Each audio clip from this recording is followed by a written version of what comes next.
gozosos, orad sin cesar, dar gracias en todo, porque esta es la voluntad de Dios para con vosotros en Cristo Jesús. Este mensaje le he puesto el siguiente título: cuidado con la amargura. Repito, cuidado con la amargura. Porque la amargura es algo muy peligroso y dañino. Y por tanto debemos de tenerlo a raya, debemos de guardarnos de esa cosa tan dañina. La amargura es un sentimiento cada vez más extendido a lo ancho y largo de este mundo en el que vivimos. Al contrario, como se debería de pensar y como se pensaba hace algunas décadas, que con la tecnología avanzada, todos estos medios que poseemos y la ciencia bien aumentada en todo, medicina, esto, lo otro, lo demás allá, el hombre iba a ser mucho más feliz, el hombre iba a vivir mucho más cómodo y por tanto este asunto de la amargura ni se tenía en cuenta, ni se pensaba que era posible que llegase. Pero lo cierto es que a pesar de todo eso que hoy tenemos a nuestra disposición, todos esos adelantos, el ser humano cada vez está más amargado. La amargura es un sentimiento de profunda tristeza y aflicción, descontento y pesimismo ante la vida. Se manifiesta de varias maneras: con irritabilidad, con pesimismo, como ya hemos dicho, con rencor, con resentimiento, con decepción y con frustración. ¿Cuánta gente no hay frustrada hoy en el mundo? ¿Cuánta gente no conocemos nosotros mismos, de manera más cercana, que están frustrados? La amargura puede generar problemas emocionales, físicos y hasta espirituales. La gente amargada tiene serios problemas para dejar el pasado y vive estancada sin evolucionar. La amargura no te permite crecer ni evolucionar. Te quedas enganchado, te quedas estancado. A un amargado le cuesta mucho perdonar y porque no puede perdonar, no dejará de ser un amargado. Es, como se suele decir, la pescadilla que se muerde la cola. El primer ejemplo en la historia de un personaje amargado lo tenemos en la Biblia, en las Sagradas Escrituras. Y ese personaje no es otro que Caín. A Dios le agradó la ofrenda de Abel porque la hizo de corazón y dándole lo mejor que tenía. Le dio del fruto de su ganado.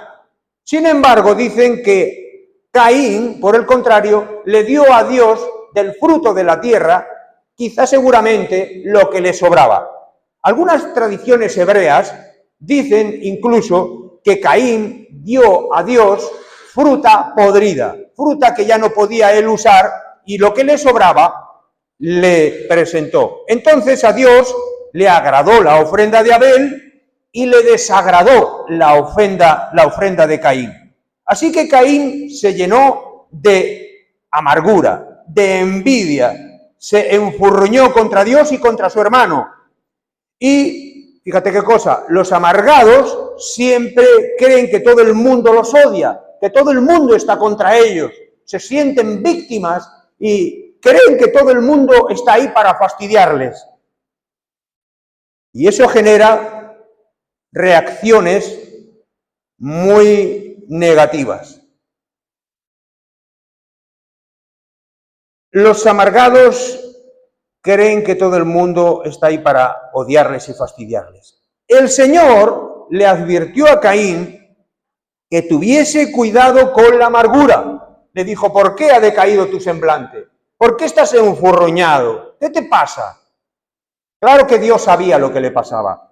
Lo que pasa es que Dios le estaba advirtiendo para que no dejara que la amargura tomase definitivamente el control absoluto de su corazón y le llevase a hacer lo que Dios sabía que Caín ya estaba maquinando por causa de la amargura y de la envidia en su mente y en su corazón. Caín no hizo caso y se dejó dominar por ella, con el resultado que ya todos conocemos. Este es un episodio muy triste que, al igual que todos los relatos y acontecimientos que se describen en las Sagradas Escrituras, tienen el propósito de enseñarnos y, como en este caso, evitar que cometamos los mismos errores. En este caso, cuidado con caer en el error de dejar que la amargura llene nuestro corazón y gobierne nuestros actos, nuestros sentimientos y nuestra vida. Vamos a ver por el texto que hemos leído al principio qué nos aconseja la Escritura para estar a salvo de este sentimiento tan pernicioso, tan malicioso, tan destructor y sus consecuencias tan horribles. En primer lugar, hermanos, no debemos ser vengativos, porque la venganza está unida a la amargura. El versículo 15 que hemos leído anteriormente dice: mirad que ninguno pague a otro mal por mal, antes seguid siempre lo bueno unos para con otros y para con todos. La reacción común de todo ser humano, hombre, mujer, niño, anciano, tengas la edad que tengas, es la venganza. Cuando uno recibe un daño de alguien, se siente tan ofendido, se siente tan herido, tan injustamente dañado, que llega a tomarse la justicia por su cuenta, o cree con el derecho de tomarse con la justicia por su cuenta, para devolver el golpe y devolver lo mismo que recibió. La venganza es la aplicación de la justicia ocupando un lugar que no nos corresponde como seres humanos, sino solamente a Dios. Porque Dios es justo, Dios es santo y Dios es sabio. Y Dios sabe perfectamente cuándo debería aplicar su venganza. Mientras que el hombre es injusto, es necio por naturaleza y es una persona que no tiene la acreditación necesaria, por decir así, para poder aplicar venganza tomándose la propia justicia, fruto de la amargura que haya en su corazón. Se puede aplicar la venganza de manera inmediata o se puede aplicar al cabo de un tiempo. En el furor del daño recibido, nosotros, pues lo que generalmente el ser humano, y sobre todo si no tiene el Espíritu de Dios que controla su carne y sus impulsos, lo que tiende es siempre a rápidamente devolver el daño por el daño, el golpe por el golpe, hacer lo mismo que me han hecho y si puede ser un poco más porque te lo merecías por haberte metido conmigo. ¿No suele pasar eso, Vicente? ¿No suele pasar eso que casi todo el mundo cuando nos hacen algo lo primero que decimos es me las vas a pagar? Y si puede ser ahora mismo, ahora mismo. También puede ser incluso que la venganza la apliquemos con el tiempo, lo cual para mí es mucho peor, porque estás dejando que esa amargura esté anclada en tu corazón por mucho más tiempo. Mira, si tú aplicas la venganza inmediatamente al daño recibido, puede ser que te descargues de esa ira, de ese enfado, y ya te quedas en paz. Está mal.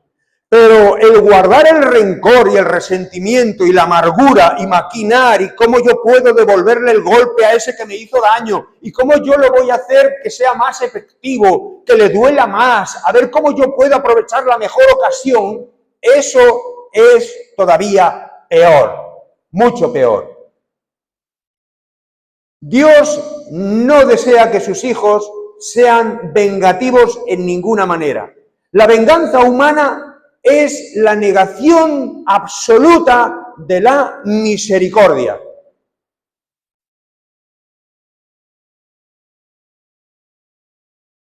Antiguamente, hacia el 1750 a.C., en Babilonia, había un rey, un tal Hammurabi, que decidió crear un código de conducta, unas leyes, el código Hammurabi. Ese código, por lo visto, establecía que si alguien te robaba algo, pues a esa persona se le debería de cortar la mano, por ejemplo. Incluso hoy en día, en algunos países musulmanes, la ley islámica tajante aprueba estos actos. Es decir, si tú, le dabas un golpe, un tortazo a una persona, esa persona tenía derecho, porque habías ofendido su honor, tenías derecho a matarlo incluso. O sea que era muy desmedido. Por eso Dios, ya en el Antiguo Testamento, cuando constituye un pueblo, su pueblo Israel, y le da leyes, le dicta la ley llamada del talión, que significaba ojo por ojo y diente por diente. Esa ley hoy en día nos puede parecer muy dura, pero en aquellos tiempos era una ley muy equitativa, porque establecía que si a ti te robaban, tú no tenías derecho a cortarme el brazo. Tendrías que pagar lo que me ha robado y a lo mejor una multa. Sí, pero no cortarte el brazo. Establecía además también que si tú por alguna pelea, alguna discusión, le dabas un puñetazo a alguien y le ponías un ojo así, pues el otro no tenía derecho a matarte, sino que era ojo por ojo, es decir, equilibradamente, tanto daño como tú hayas hecho, tanto daño como tú vas a recibir. Se establecieron unos límites, más o menos. ¿Qué pasa? Que en Romanos 12:19 la Escritura dice: no os venguéis vosotros mismos, amados míos, sino dejad lugar a la ira de Dios, porque escrito está: mía es la venganza, yo pagaré, dice el Señor. Yo pagaré, mía es la venganza, no vuestra. No estáis cualificados, ni tenéis acreditación, ni autorización de mi parte para vengaros. No nos corresponde a nosotros aplicar la venganza. En Lucas 6:37 dice así la palabra del Señor: no juzguéis y no seréis juzgados, no condenéis y no seréis condenados, perdonad y seréis perdonados. Esto es la ley del talión, si os dais cuenta. Esta es la ley antigua modernizada. Si tú haces un mal, ese mal recibirás. Si tú haces un bien, ese bien recibirás. Alguien te ha dañado. ¿Sabes cuál es la solución? Perdonarlo. Porque al perdonarlo, no solamente lo estás liberando a él, no solamente, sobre todo, estás agradando a Dios, que fue el que nos dijo que perdonásemos a nuestros enemigos, eso ya sería suficiente, sino que además también nos estamos liberando nosotros mismos, liberando de rencores, de resentimientos, de odios y de amarguras. Y al no tener el corazón lleno de amargura ni deseos de venganza, nos vamos a librar de muchos problemas en nuestro propio corazón.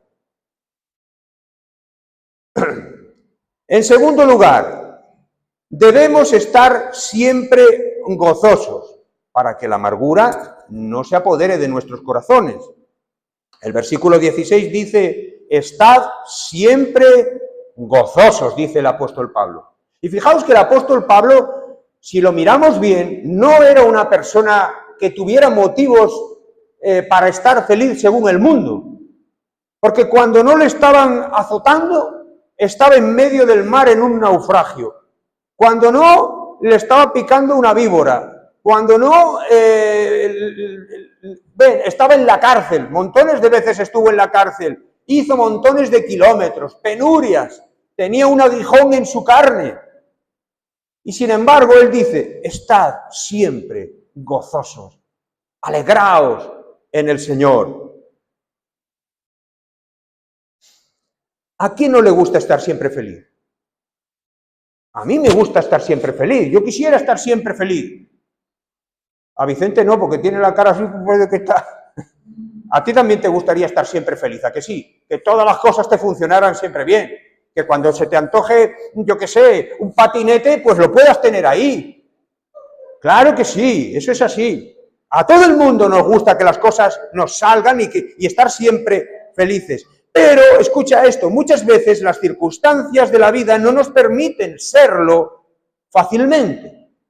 La mayoría de las veces en la vida no vamos a estar felices por nosotros y en la carne. El mundo nos hará pasar por aflicciones, por tristezas varias y por momentos en los que, de verdad, en lugar de estar felices, estaremos todo lo contrario, muy tristes. Pero la Biblia nos dice algunas cositas al respecto que podemos aplicar a nuestra vida para hacerle frente a la tristeza, a la amargura y a sus consecuencias. Por ejemplo, en Nehemías 8:10 dice, no os entristezcáis, porque el gozo del Señor es vuestra fortaleza. Ese es el secreto.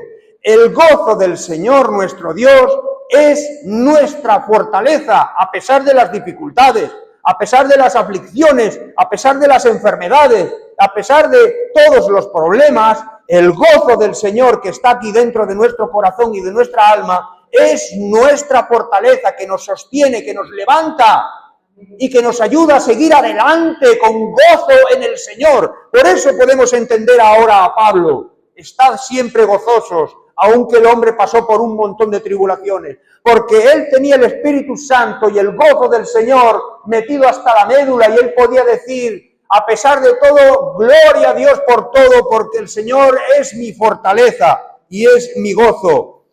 En Juan 15:11, Jesús dijo, estas cosas os he hablado, todo lo que el Señor había enseñado en su palabra a los discípulos, para que mi gozo esté en vosotros y vuestro gozo sea cumplido, es decir, completo.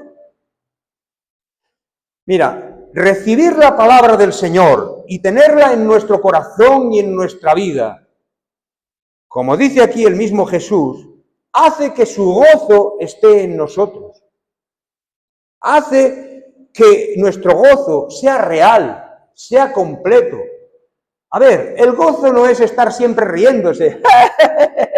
No, eso es risa. Eso te puede venir en un momento por haber escuchado una cosa graciosa, un chiste, algo así que te hace reír. Pero, ¿qué es el gozo verdadero?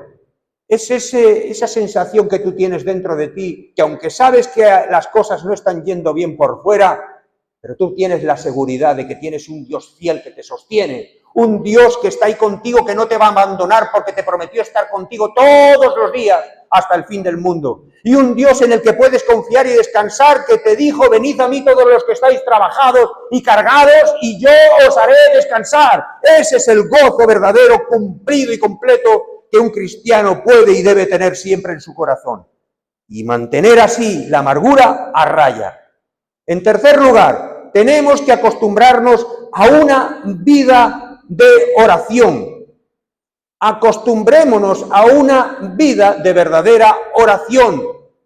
Como dice aquí el versículo 17, orad sin cesar. Orad sin cesar. No significa que pasemos las 24 horas del día, restándole las horas que pasemos durmiendo, orando. No significa esto, que si lo hiciéramos, veríamos grandísimas cosas en nuestra vida. Pero lo que se está refiriendo aquí más concretamente es que siempre tengamos un corazón y una mente para el Señor, que siempre lo tengamos presente en nuestras vidas, que no le hagamos como alguien que es un vecino que vive en el barrio de al lado y de vez en cuando vamos a visitarlo o él viene a nosotros, sino que caminemos constantemente cada día con él, teniéndole presente, sabiendo que su Santo Espíritu está con nosotros para guiarnos, para escucharnos, para consolarnos, para dirigirnos y para revelarnos toda la verdad. Un amigo íntimo. Acostumbrémonos a orar. Orar sin cesar es concretamente orar sin parar. Es tener siempre en cuenta a Dios, buscar a Dios de continuo.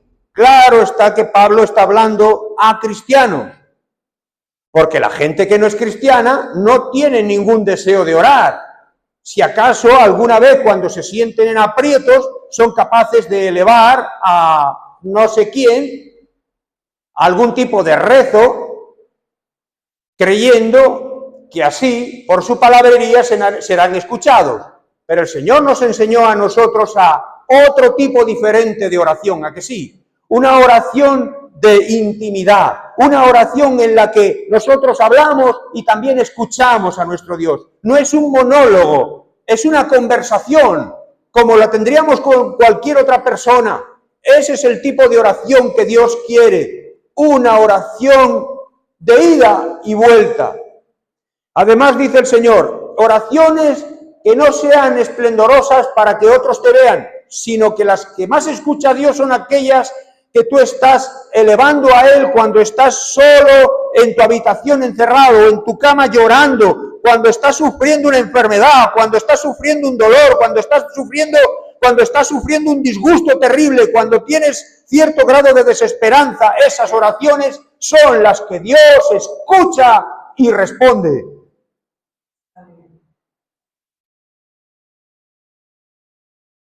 Un cristiano verdadero no puede pasar largo tiempo sin hablar con Dios.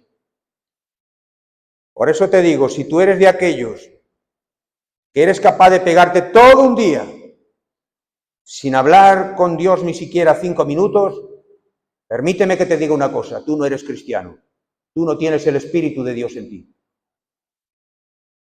Tú puedes estar viniendo a la iglesia, puedes estar participando de los actos, de las cosas que se hagan, pero si tú no tienes la necesidad de orar, si tú no tienes ese fuego, no puedes parar de hacerlo. Si tú no eres capaz de orar ni 5 ni 10 minutos con tu Dios, no eres cristiano, no eres nacido de nuevo, no eres salvo. Y no te lo digo para acusarte, sino para que lo medites en tu corazón y te vuelvas al Señor y le digas, Señor, ayúdame, enséñame a orar, como dijeron los apóstoles, enséñanos a orar. Y el Señor les dio la oración modelo, el Padre Nuestro. Busquemos más al Señor en oración, porque entonces la amargura no tendrá cabida en nuestras vidas ni en nuestros corazones. Si estamos llenos de Dios, estamos llenos de su palabra y estamos llenos de su amor, el odio, el resentimiento y la amargura no tienen cabida en nuestras vidas. Una de las primeras cosas que produce la amargura es precisamente que nos quita las ganas de orar. Ese sentimiento inducido por el mismo Satanás viene para que no queramos orar, porque él sabe que si dejamos la comunicación con nuestro Dios, con la fuente de nuestra vida, entonces estamos desprovistos de toda bendición de Dios y su ataque será terrible. Estamos solos.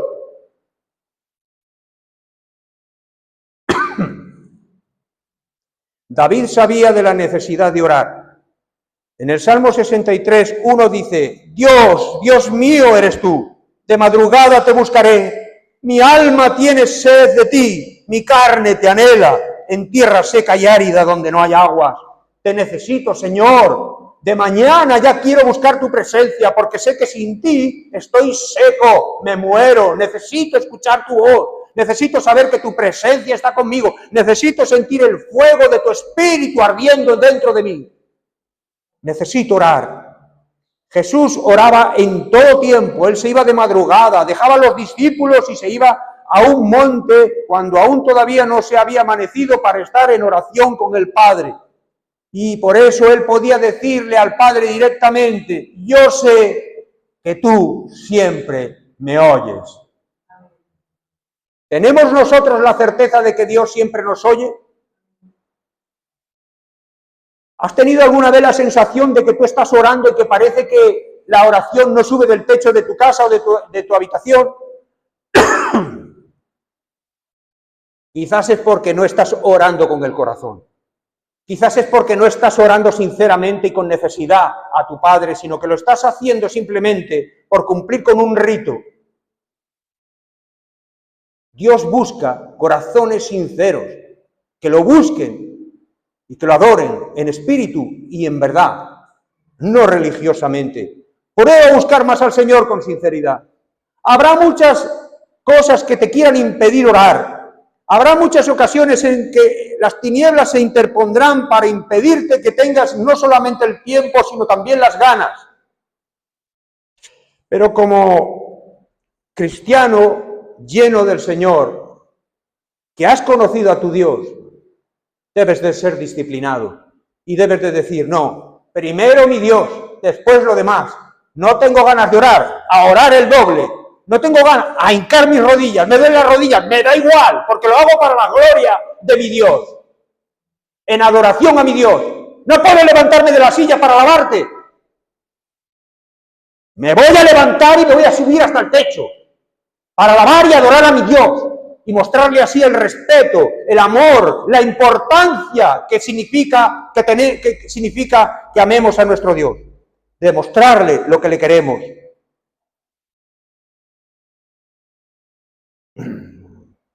¿Cómo está nuestro tiempo de oración? La oración es un arma poderosísima para mantener a raya la amargura. Lo repito, la oración es un arma poderosísima para mantener a raya la amargura. Y ya por último, para mantener a la amargura a raya, debemos ser agradecidos. Versículo 18, dad gracias en todo. ¿Por qué? Porque esta es la voluntad de Dios para con vosotros en Cristo Jesús. Dios no nos quiere quejumbrosos. Dios no quiere que siempre estemos lamentándonos de todo. Dios no quiere que siempre tengamos pegas por todo. Él quiere que seamos agradecidos, que reconozcamos sus bendiciones, que reconozcamos todo el bien que nos hace, su misericordia, su amor, su gracia, su paciencia, sus bendiciones en todas las áreas de nuestra vida, y que tengamos siempre en nuestra boca una palabra de gratitud al Señor. Eso es lo que hace que la amargura salga por patas también corriendo.